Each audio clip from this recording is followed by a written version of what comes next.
Hello friends, आप लोग में से बहुत लोग you keep asking me about CSAT preparation and UPSC GS paper 2 जिसको बोलते हैं, उसका प्रिपरेशन कैसे करना चाहिए, what should you be your plan of preparation, how should you work on it, etcetera. तो this video I am going to talk to you about a comprehensive strategy जिसमें आप सी सैट की complete तैयारी कर सकते हो in terms of making sure that you do not just scrape the bottom. मतलब 33% is the required percentage in CSAT and 33% लाना कभी कभी बहुत मुश्किल हो जाता है काफ़ी लोगों के लिए. एक चीज़ आपको ये समझनी पड़ेगी कि स्कूल का 33% 35% जो पासिंग मार्क्स होता था और CSAT का 33% बहुत डिफरेंस है बिकॉज ऑफ टू रीजन्स. पहला रीज़न ये है कि नेगेटिव मार्किंग होता है. सो अगर आप जैसे स्कूल के एग्ज़ाम में 35% लाने में और यूपीएससी का बेसिक आर्गूमेंट तो ये था. This was the basic argument of UPSC when they released the CSAT structure कि 33% तो लेके आओगे ना. 33% नहीं लाओगे तो मतलब who will sympathise with you कि मैं 33% भी नहीं ला सकता हूँ और मैं IAS ऑफिसर बनना चाहता हूँ. Nobody is going to sympathize. So when there is this tussle between UPSC and aspirants, UPSC very cleverly created this 33% benchmark. So what 33% does, I mean, why is 33% difficult? First of all, you need to understand it before you build a strategy for preparing for CSAT. तो 33% aptitude exam में इसलिए difficult है because और इसका anecdotal evidence आप देख सकते हो. मतलब पैरेलल एग्जाम देखिए, कैट देख लीजिए, XLRA का एग्जाम देख लीजिए. उन एग्जाम्स में अगर आप 33% स्कोर कर लोगे, if you score around 33% you will be at 95, 96, 97 percentile. जिसका मतलब सिर्फ 3 to 5% लोग 33% स्कोर करते हैं उन एग्जाम में. तो एप्टीट्यूड टेस्ट में 33% स्कोर कराना बहुत मुश्किल किया जा सकता है. सिर्फ 5% लोग एक अच्छे क्वालिटी एप्टीट्यूड टेस्ट में 33% स्कोर करते हैं. And CSAT थोड़ा compared थोड़ा easier scoring than exam like CAT or XAT etc. लेकिन तभी भी मतलब ऐसा नहीं है कि 20% हो जाएगा 33% स्कोर पे. मतलब it'll be somewhere around 70, 75, 80, 85 percentile. That means only 15 to 20% people, in my estimate, would be clearing the CSAT. The data if and when the UPSC releases it can be looked at to see whether this matches, but मेरा gut feel is something like that. और इसके दो main reason हैं. पहला reason ये है कि अगर आप if you look at an 80 question paper in 120 minutes, right, 80 questions in 120 minutes, तो आपके पास enough time नहीं है to see all the 80 questions. So most people when they finish the paper they finish at 60 questions, 65 questions, 70 questions.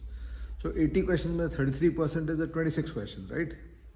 लेकिन अगर आप exam में 60 question देख पाते हैं या 65 क्वेश्चन देख पाते हैं, मान लीजिए आप 75 क्वेश्चन तक पहुंच गए लेकिन 10 क्वेश्चन आपको बीच में नहीं आते हैं, तो effectively solving the paper only out of 65. तो फर्स्ट ऑफ ऑल ये सीधा 40% पे चला गया. और दूसरा फैक्टर है नेगेटिव मार्किंग का. नेगेटिव मार्किंग का फैक्टर क्या है कि अगर आपने एक रीडिंग कॉम्प्रिहेंशन में क्वेश्चन सॉल्व किया, एक मैथ्स के क्वेश्चन में कुछ एरर कर दिया सॉल्विंग में, एक रीजनिंग क्वेश्चन में एरर कर दिया, तो आपको प्लस मार्क्स के बदले माइनस मार्क्स मिलेंगे. यूपीएससी का जो पैटर्न है 2.5 मार्क्स प्लस है for every question and -0.83 marks है फॉर एवरी रॉन्ग आंसर. सो आप ज्यूम कर रहे हो कि ये क्वेश्चन मैंने राइट किया, मेरे को इसका मार्क मिलना चाहिए, लेकिन आप 2.5 प्लस के बदले -0.83 चले जाते हो, तो डिफरेंशियल जो है 3.33 मार्क्स हो जाता है. तो 200 मार्क्स में से 66 लाना है आपको, और आप सोचते हैं कि मैं 40 क्वेश्चन सॉल्व कर लूँगा या 40 क्वेश्चन सॉल्व कर लूँगा 80 में से, तो 100 मार्क्स का सॉल्व कर लूँगा मैं.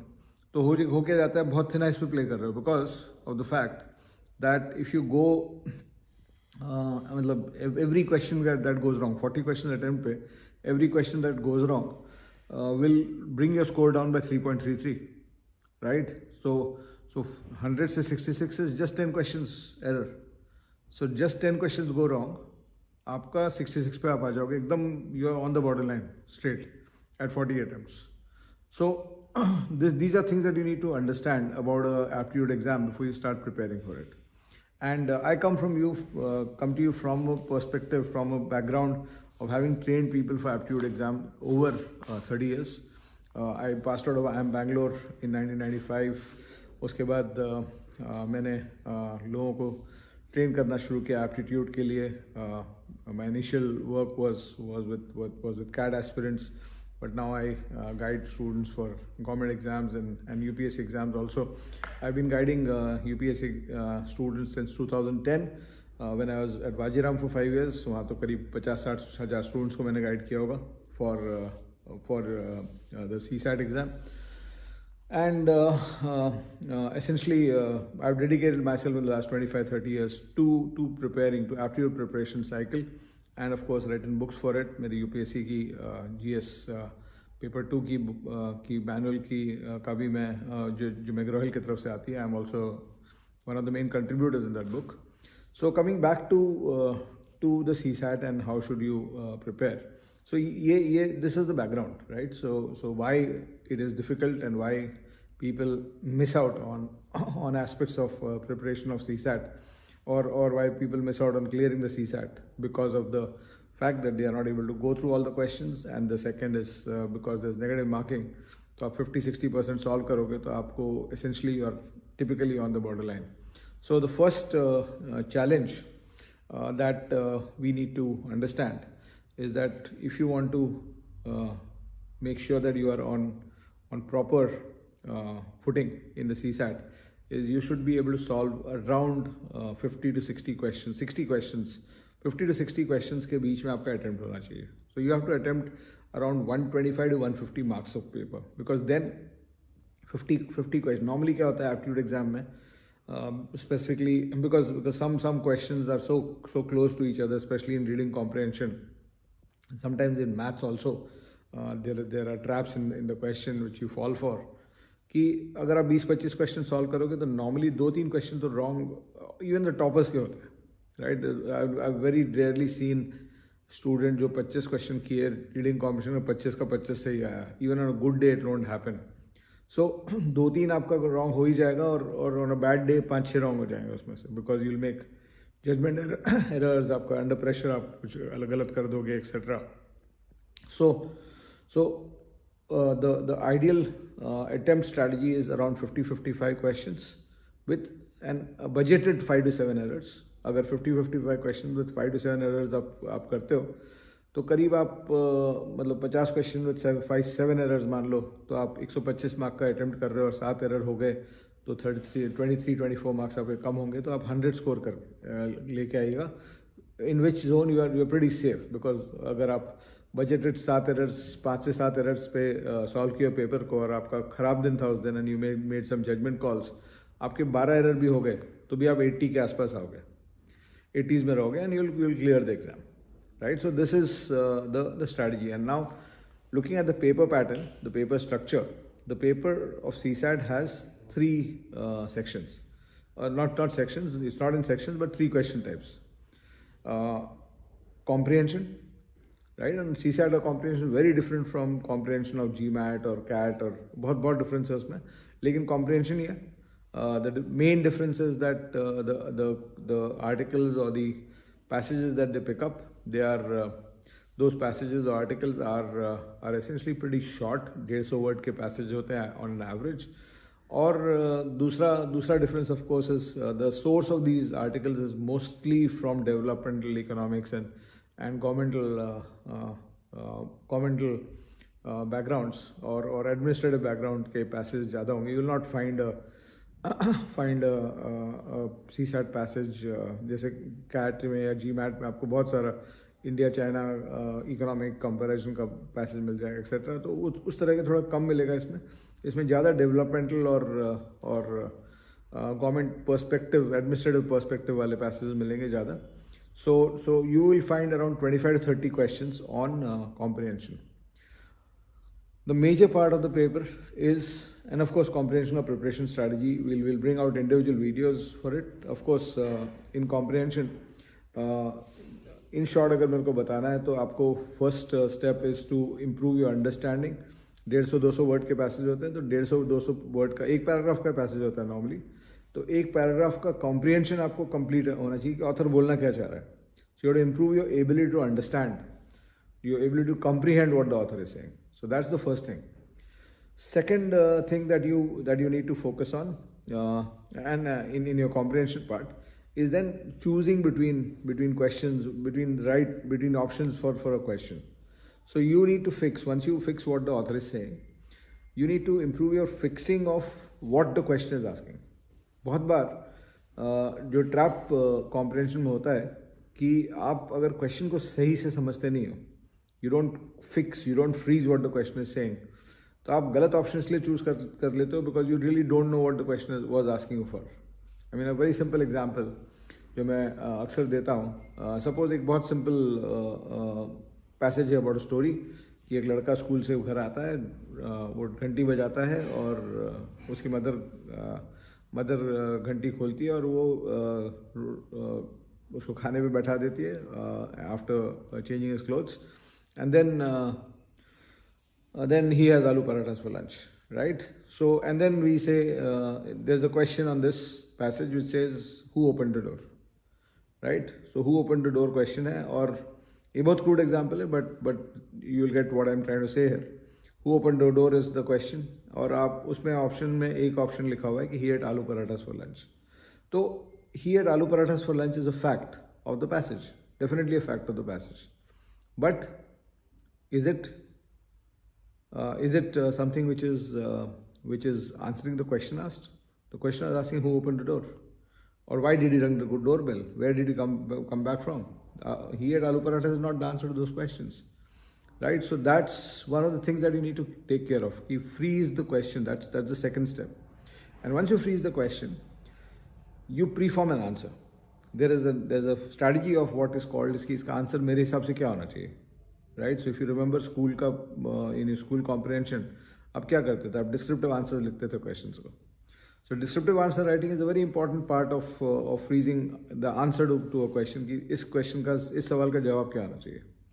Because once you have a frozen answer to a frozen question, होगा क्या कि आप जब ऑप्शंस मिलाएंगे तो आपको उस अपने आंसर के पास वाला ऑप्शन खोजना है कि मेरा जो लॉजिक है कि मेरा लॉजिक इस सवाल का जवाब ये होना चाहिए, right? Who open the door? His mother open the door. तो मैं जब खोज रहा हूँ तो कौन से ऑप्शन में लिखा हुआ है कि his mother open the door, या दो ऑप्शन है जो उसके आसपास है, right? So you then start saying कि okay, and when you once you have frozen an answer, तो आप जब चारों ऑप्शन में जाते हो, हर ऑप्शन को आप इवेल्युएट करिए. Don't fall in love with an option. That's one of the traps. आपको एक ऑप्शन अच्छा लगने लगता है, आप उसी को मार्क कर देते हैं और उसके बाद आप सब चीज़ नज़रअंदाज कर देते हैं, जैसे कि आपका प्यार में होता है, right? So don't do that. So what you do is you evaluate each option independently and critically and mark a small plus और माइनस ऑन ईच ऑप्शन. तो दो केस होंगे आपके, बिकॉज एग्जाम में देखा गया है कि कभी कभी दो ऑप्शन क्लोज होते हैं, कभी एक simple answer, simple straight answer मिल जाता है. अगर आप पास CSAT के पेपर्स देखेंगे तो दोनों सिचुएशंस आपको दिखेंगे. So what you then do is, उसके बाद आपको क्या करना है कि अगर आपको 1 प्लस है और बाकी 3 माइनस है, आपने ऑप्शन ए देखा, आपको माइनस दिखा कि नहीं ये तो आंसर नहीं हो सकता है, आप उसको एलिमिनेट कर दिया लॉजिकली. ऑप्शन बी देखा, उसको वो भी माइनस है आपका. ऑप्शन सी देखा, वो भी माइनस है. ऑप्शन डी सिर्फ प्लस है. तो फिर आप एक बार फिर क्वेश्चन के साथ ऑप्शन डी को पढ़िए, और अगर आपको लगता है कि अब ये मैच सही है और मैं कुछ ओवरलुक नहीं कर रहा हूँ, then you mark it and you will normally get the answer correct most of the times. और दूसरा सिनेरियो जो होगा आपके साथ कि आपको 2 माइनस मिलेंगे, 2 प्लस मिलेंगे. ऑप्शन ए प्लस है, it is answering the question in some way in your thoughts. Option B भी प्लस है, it's answering the question in some way in your estimation. Option C और D is not answering the question, those are the minuses. So when you are between two options, तब आप क्या करें कि आप दोनों ऑप्शन को क्लोजली पढ़ें और then you evaluate the strength of the two options in the context of the question. So this is the attempt strategy. But this attempt strategy can only be applied if your ability to understand and comprehend the passage is strong. सो आपका comprehension preparation जो है 2 phase में होता है. एक होता है comprehension, improving your comprehension, और हर कॉम्प्रिहेंशन में एक आइडिया, हर कॉम्प्रिहेंशन पैसेज में एक आइडिया होता है. तो उस आइडिया को आप फॉर्मुलेट कर पाते हैं कि नहीं. Are you able to take out that idea completely? Can you rewrite the passage in your own words? Because if you have taken out the idea well, तो आप उसको अपने वर्ड्स में लिख सकते हैं हमेशा. So these are some critical aspects which you first cross, and then you practice this, and you should be done. I mean, 3 to 5 months, specifically if you're a UPSC aspirant, आप reading तो बहुत कर रहे होगे, you will be reading lot of things, lot of sources etcetera. So I am sure कि 3 to 5 months normally should be a decent time for you to prepare for comprehension. The second part that comes, the second dimension that comes in your CSAT preparation is maths. And this is something which I found, especially मैं अपने Vajiram students के perspective से भी बोल रहा हूँ जिन्होंने मेरे साथ पढ़ा था between 2010 and 15 when I was teaching there.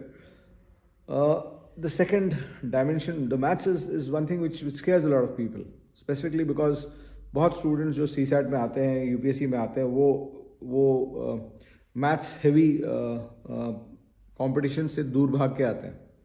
और सडनली मतलब अक्सर ये होता था, सर 10th स्टैंडर्ड में मैथ्स किया, उसके बाद सोचा कि मैथ्स से छुटकारा मिल गया ज़िंदगी में, और अब फिर यहाँ पे आए और यहाँ मैथ्स फिर से वापस आ गया. तो घबराने की कोई बात नहीं है इसमें. There is a strategy, there is a structure and strategy. और मेरा एक्सपीरियंस जो है CSAT में पढ़ाने का, मैं क्या देखता हूँ, CSAT देखिए जब CSAT आप पढ़ते हैं तो हर इंस्टीट्यूट, कोई भी कोचिंग इंस्टीट्यूट में आप जाते हैं, कोई भी ट्रेनिंग प्रोग्राम में आप जाते हैं, वो CSAT का मैथ्स पढ़ाता है. और अक्सर मैंने क्या देखा है कि अक्सर स्टूडेंट्स का स्कूल का मैथ्स हिला हुआ रहता है, स्कूल की बेसिक चीज़ें नहीं आती हैं आपको. एंड बिकॉज ऑफ दैट जब आपको कोई CSAT का मैथ्स पढ़ाता है तो आप उसको मैच नहीं कर पाते हैं, because and that's the difference. एक CSAT का मैथ्स का क्लास जैसे मैंने अगर वाजीराम में लिया, मेरे इंजीनियर स्टूडेंट्स बहुत आराम से उसको कर लेते थे, लेकिन जो नॉन इंजीनियर स्टूडेंट्स थे, जो BA BCom BSc वाले स्टूडेंट्स थे, जिन्होंने मैथ्स छोड़ा हुआ था, उनको बहुत बड़ा दिक्कत होता था उसी चीज़ को करने में, because those things were not natural, which was supposed to have been extracted from your school syllabus for you. So this is something that you need to make sure that you first sort out. और मैं अपने course के बारे में यहाँ बताना चाहूँगा 2 minute के लिए, आधे मिनट के लिए, नॉट 2 मिनट. हम लोग ने क्या किया है, एक स्केल प्रोग्राम बनाया CSAT के लिए, जहाँ पे हम लोग S फॉर स्कूल. तो पहला काम क्या किया मैंने कि आप कोई भी एप्टीट्यूड एग्जाम की तैयारी कर रहे हैं, CSAT का तैयारी कर रहे हैं, तो CSAT की तैयारी करने के पहले आपको अपने स्कूल का मैथ्स को ठीक करना है, को सॉर्ट आउट करना है. स्कूल के मैथ्स से आपको क्या क्या इनपुट्स चाहिए जो आपको पता रहना चाहिए. मैथ्स पूरा ट्रिगर्स और रिएक्शंस में सॉल्व होता है. तो what we have done is we have synthesized 5th to 10th maths, NCERT maths, उसको सिंथेसाइज कर लिया एक बॉक्स में, जिसको हम लोग स्कूल बोलते हैं. और we have given you not just teaching videos, but also we have created not just teaching videos, but also created a very strong set of exercises along with those teaching videos. जैसे for example, I give you small example. जैसे अगर linear equation हो गया, तो 3 linear equation 3 unknown के साथ जब आता है, तो उसको सॉल्विंग स्ट्रक्चर क्या है, सॉल्विंग स्ट्रैटेजी क्या है. I have often seen that students who are good at maths, the engineer students, they know it by nature, they know what to do by default, उनके पास इंस्टिंक्ट होता है उसको करने का. लेकिन जो वीक स्टूडेंट होते हैं, जो मैथ्स में वीक होते हैं, उनको 2 इक्वेशन 2 अननोन दे दो, साइमल्टेनियसली लीनियर इक्वेशन 2 वेरिएबल्स दे दो, तो वो भी नहीं सॉल्व कर पाते. 3 तो दूर की बात हो गई. तो किसी क्वेश्चन में अगर CSAT है, किसी क्वेश्चन में 3 वेरिएबल का क्वेश्चन आ गया, तो आप इक्वेशन तो लिख लोगे, लेकिन आपको सॉल्व करना ही नहीं आता है, तो आप आंसर पे कैसे पहुंचोगे. So this is what the school phase of our scale program for CSAT sorts for you, right? And of course it's the CSAT course that we have launched at the Arun Sharma Academy is a mix of quants. It's a mix of pre-recorded sessions plus live sessions. So our whole, I mean, we have designed it as a product which will transform your ability to think and aptitude. That's how we have designed the product. And there are two components of it. First, I mean, one component is the pre-recorded content, which is the canned content which we want every student to go through. And then on top of that, we have the live content, right? So the live content is almost like a normal coaching, where you have me or my team of teachers who will teach you that the entire syllabus or assisted syllabus beyond what is taught in the pre-recorded content in a live fashion. And of course, a lot of doubt clearing classes and review and revision classes. These are all scheduled during the program. So you can have a look at that course if you are looking at CSAT 2025 or 26. You can have a look at the course and join it from here. और aptitude prepare करने का एक और फायदा है कि if you go to any non CSAT exam, if you go to any aptitude exam which is not built on CSAT, आप किसी भी एग्जाम में जाओ जो aptitude पे built है, किसी भी वन डे एग्जाम में जाओ, तो आप अगर CSAT के लिए aptitude build किए हो, and I tell my students that कि जब CSAT के लिए aptitude build कर रहे हो, तो build it such a way, don't build it for 33%, build it such a way that you can score 66-70% in all aptitude exams, so that all the exams like RBI and SBI and the banking exams and the SSC exams, ये सब खुल जाएंगे आपके लिए, right? So that's the second part to this, to quants. So quants में the syllabus, the preparation strategy has to be get the school in place. Second is improve your ability to understand and solve the individual chapters. तो maths में 40 question जो आते हैं करीब 12-13 chapters से आते हैं. Which are the chapters? The chapters are arithmetic का 8 चैप्टर्स हैं. Average, allegation, mixtures, percentage, ratio, proportion, time and work, time speed, distance, interest, profit and loss. 8 broad chapters of arithmetic. 2 chapters of numbers, number systems and progressions. 3 chapters of modern maths, permutation, combination, probability and set theory. So those are 13 chapters that you prepare for when you prepare for CSAT, right? So this is what you do, and I often tell people that the best strategy to prepare is that you prepare in multiple rounds. मतलब आप ये मत करिए कि average chapter को आप एक बार पढ़ लें और एग्जाम में चले जा रहे हैं. आप एवरेज चैप्टर को 3 बार पढ़िए. पहली बार पढ़िए, दूसरी बार पढ़िए, तीसरी बार पढ़िए, सॉल्व करिए, पढ़िए, सॉल्व करिए, पढ़िए, सॉल्व करिए. Keep going back to your doubts, keep solving the questions again and again. That's a very effective strategy for this exam. Because होता क्या है, जब एक बार आप कुछ करना चाहते हैं, I often give this example. Suppose आप जंगल में अकेले जा रहे हैं, आपके पास एक बंदूक है और एक टाइगर आ जाता है कहीं से आपको खाना चाह रहा है, तो आप क्या प्रेफर करेंगे? आपके पास बंदूक है, would you prefer one shot at the tiger? Although we should not kill tigers, of course.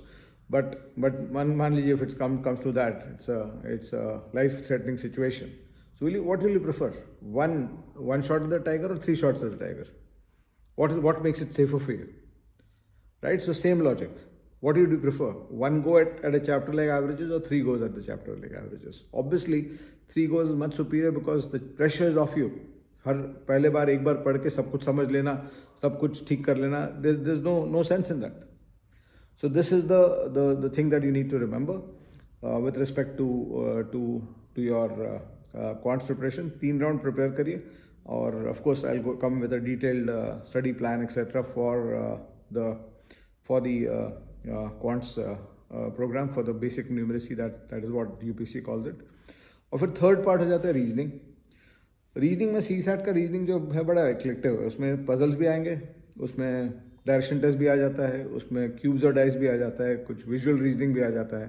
तो थोड़ा इक्लेक्टिक है. उसमें करीब आप सिर्फ पजल्स के लिए प्रिपेयर कर नहीं जा सकते हैं. आपको इस CSAT का रीजनिंग अगर करना है तो आपको जो बैंकिंग वाला या SSC वाला रीजनिंग होता है, हर तरह का रीजनिंग क्वेश्चंस को आपको एक बार देख के जाना पड़ेगा. लेकिन रीजनिंग का प्रिपरेशन उतना डीप नहीं है, उतना डिफिकल्ट भी नहीं है, बिकॉज वो काफ़ी सिंपलर क्वेश्चंस होते हैं. नॉट वेरी टीडियस और tough questions that come. So typically every topic, जैसे आप ब्लड रिलेशन पढ़ रहे हैं मान लीजिए, इनपुट आउटपुट पढ़ रहे हैं या कोडिंग डिकोडिंग पढ़ रहे हैं, तो आप एक बार पढ़ लीजिए, 50 से 100 क्वेश्चन सॉल्व कर लीजिए उस चैप्टर के. थोड़े से आप वीडियोस देख लीजिए या थियरी देख लीजिए, थियरी पढ़ लीजिए कैसे किया जाता है, हाउ डू पीपल सॉल्व. आपको थियरी होता नहीं है रीजनिंग में, इट इज़ मोर, कोई भी टीचर आपको पढ़ाएगा तो वो उस क्वेश्चन को आपको दिखाएगा कि ये देखो ये एक्सरसाइज मैंने उठाया है, इसको कैसे सॉल्व करते हैं, मैं कैसे सॉल्व करूँगा, कैसे सोचना चाहिए, कैसे मैं लॉजिकल डिडक्शंस यूज़ करूँगा, कैसे मैं पिक्चर्स बनाऊँगा इस क्वेश्चन के लिए. तो उसको आपको किसी अच्छे टीचर से अगर आप फॉलो करते हैं, हमारे कोर्स में भी ऑफकोर्स है, तो आपको वो सब समझ में आ जाएगा. You will get to know all that, and you can just practice around 100 questions, and 50 to 100 questions is more than enough for you to be in a position where you can solve at least 80% plus of the questions that will come in the CSAT. So that's what you have to remember. So I hope this video was enjoyable for you. Do let me know in the comments how you found it, and if you like this content, I'm more than glad to bring more CSAT specific content on my channels. Thank you so much. Bye bye.